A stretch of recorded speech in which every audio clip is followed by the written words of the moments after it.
Tanner, would Barcelona being gone from the 2026 schedule and beyond be a disappointment for all the fans, or would it be a track that not many would miss?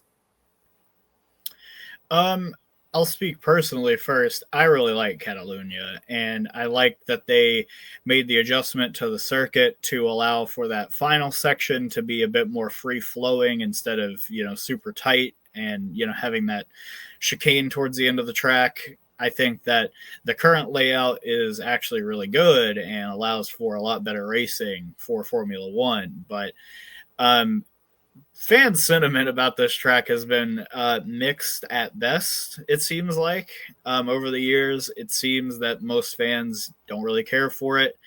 But at the same time, it's like we already do so many races on street circuits that losing a permanent facility like this to a street circuit is kind of lame, in my opinion.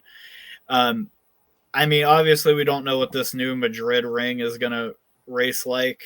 I would like to hope that it'll race well, but we'll just have to see.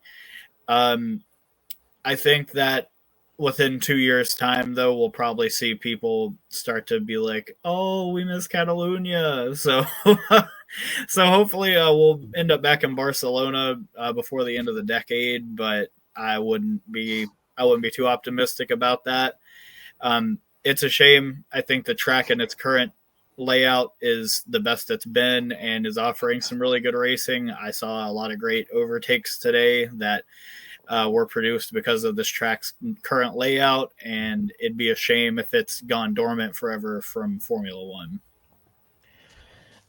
If anything, I could see this track being one of those that'll be rotating year after year, but they'll have to adjust the schedule where it's not so close to the Madrid race date.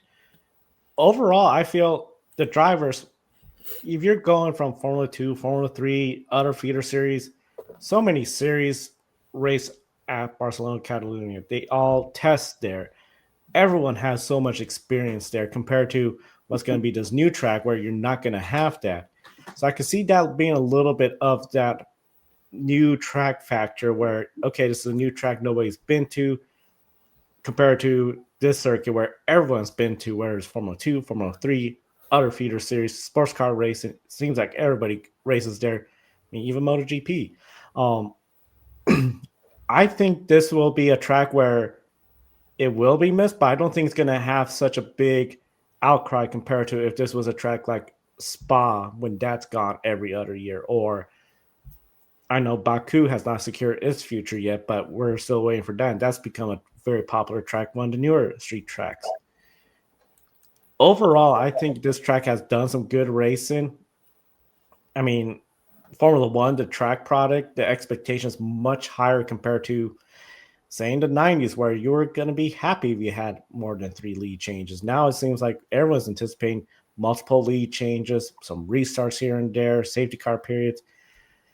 And I think this track with the current layout has met that demand. Just still, I think overall it's going to be one of those deals where this track, as much as drivers may like it because they have so much experience racing it, when it comes to the fan base, and I think that's the big difference, the fan base, they're not exactly going to miss this track that much. Yeah. I got a comment there from Denver saying the Madrid street course might prove to be a positive change. The Spanish Grand Prix, you say you give it 2 years to see how it runs and give my verdict positive or negative. Yeah, I think that's a completely fair assessment there. See how the Madrid street circuit goes. It may go well, it may not. We'll just have to wait and see there. And I know a lot of people are been frustrated over the years, with a lot of our classic traditional F1 tracks going away, and we're been replacing with all these street circuits that come into play. Like here in the US, we got 2 street circuits, got Miami Grand Prix and then Las Vegas Grand Prix. We've seen Azerbaijan come into play as well. Got Singapore on the schedule. Just been an increasing number of street races. And if it wasn't for the pandemic, we would have had the streets of Vietnam. And that was actually a fun track to drive in the F1 game. But unfortunately, that's one of those lost tracks that we'll never be able to race at. And F1 is talking about adding a street race, I believe, in Thailand in the future as well. So it seemed like we've just been on a run of street races, and then we're going to leave some of these classic tracks behind. I think from that perspective, it'd be sad to see some of those tracks go away. But I wonder, is there a case where both tracks can exist. Could we have a Spanish Grand Prix, in Madrid, and then Barcelona? Could it like return as like the Catalunya Grand Prix or something like that? Try to have 2 races in Spain. We'll just have to wait and see how that goes.